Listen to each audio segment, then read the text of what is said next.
In this next video, we're going to be discussing some components of culture, conflict resolution, ways to handle customer complaints.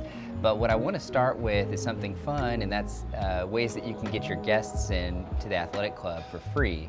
You're going to be handed 3 guest passes from the membership office after you've been with us for 90 days. If you've used up all those and you've used up all your rewards from checking in, you're welcome to bring guests, but you'd have to pay the guest fee at the front desk. You're going to get an opportunity to sign off on all the documents referenced in this portion of the video.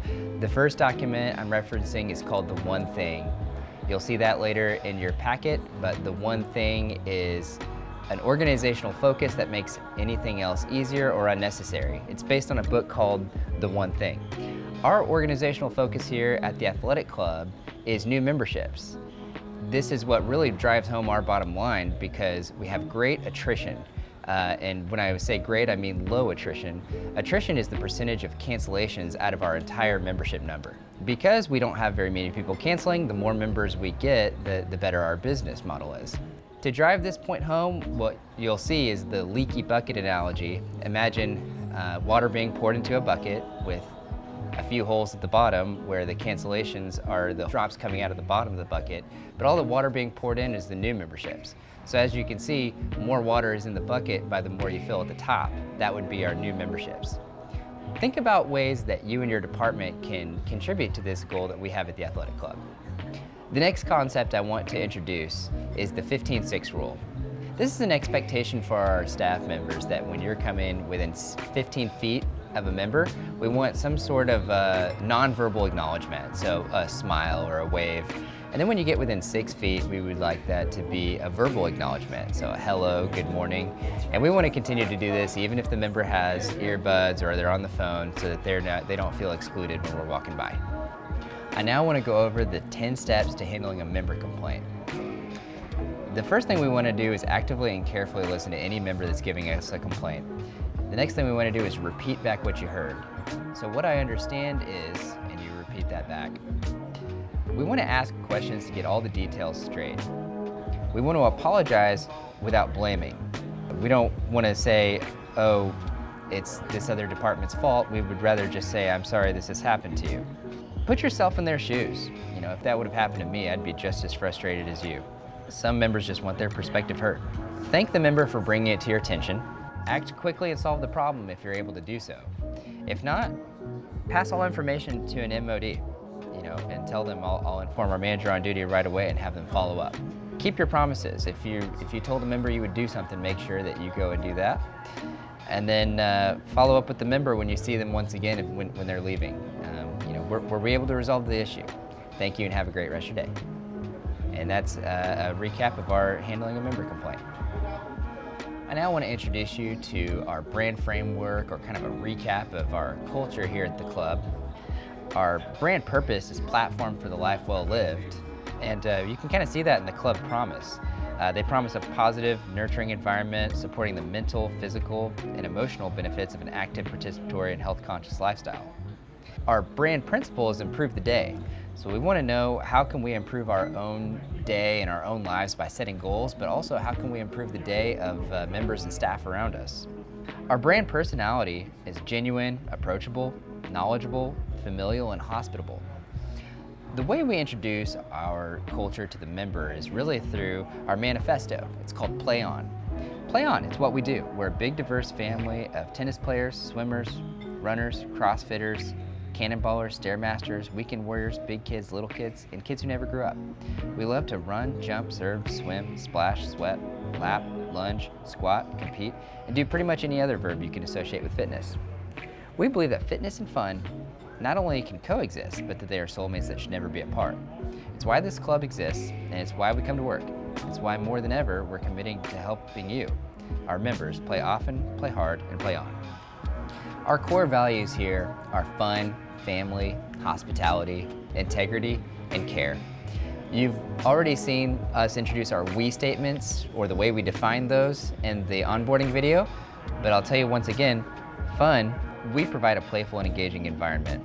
Family, welcome home. Hospitality, we work to anticipate everyone's needs. Integrity, we are honest with ourselves and others. and care, we make personal connections.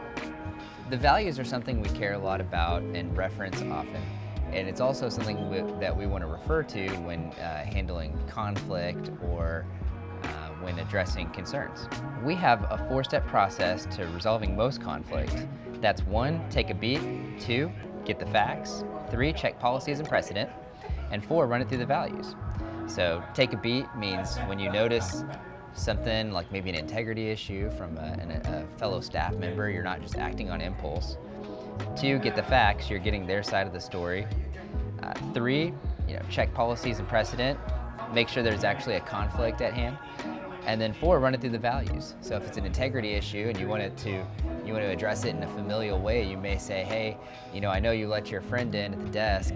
Just between me and you, I wouldn't do that. I don't want you to get in trouble.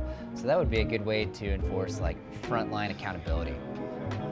We have another document for conflicts that are just deeper and actually need a longer conversation. Let's say there's been a disagreement or tension in a relationship at the workplace. We have the acronym A-GIFT. So ask for permission, guidelines, individuals, feelings, and two-way conversation. Asking for permission to enter the conversation is how you get you and your coworker to agree on resolving the conflict. You're sharing stories and experiences rather than names or gossip. You're challenging ideas, not people, and you're using I statements, so own your perspective. Individuals, so you're speaking person to person. Titles don't really matter in this conflict. Feelings, you're acknowledging emotions and practicing forgiveness. It's a two-way conversation, so make sure that you do a lot of listening. Make sure that you're checking your body language and you're taking breaks if needed. Before you have the conversation, you might make sure it's in a place that's free of distractions and phone calls. Also, in the conversation itself, introduce what I call a disarming statement. I know that I'm just as responsible for causing tension in the relationship. How could I have done better to be a better coworker in this situation? These kind of statements go a long way because they really give the other person in the conflict a chance to speak and really in a way disarm all the things that they had. And after they've gotten that all out, they'll be able to listen to your perspective in a very peaceful way. At the bottom of the document, there's a how do I have an A-GIFT conversation. It gives you a scripted way to set it up. One of the reasons we care so much about conflict resolution and why we teach it in this onboarding is because we believe a sign of a good culture is handling these on the front line rather than taking everything to a manager. Managers are there in case these things get out of hand, and in that case they should be involved. But for simple misunderstandings, I think that handling them on the front line shows that we respect each other enough to have that conversation. When dealing with gossip or derogatory language, we have a document to help you with that. It's got examples of our overarching theme for this concept, which is refer the person back to the person they're talking about. So when somebody comes to you and they're just talking about their manager or they're talking about a different coworker, and you don't want to just shut them down, you can ask a simple question. Have you talked to them about that? So you'll see different examples from a peer-to-peer way to handle that, and then also from a manager perspective when someone comes to you, if you're a person in leadership, about a different coworker and a way to handle that as well. So before you sign off on that, make sure and read that, and if you have any questions, be sure and see us. The last thing I want to discuss in this portion of the video is a child policies document. Every club has their own document saying what a child can and can't do with different types of supervision in the club. Generally, children at age 15 can actually check in by themselves without an adult. But before that age, there are lots of different stipulations and places they can be with different types of supervision. So if you're working the front desk especially, or if you're a manager on duty, make sure that you've seen your child policies referenced so that you can know the policies when dealing with children. Thank you for your time in watching this video regarding the documents you'll be signing off on. Again, if you have any questions, make sure and see a club manager on any of the concepts introduced in this video. The next thing we'll be talking about is club-specific emergency action plans.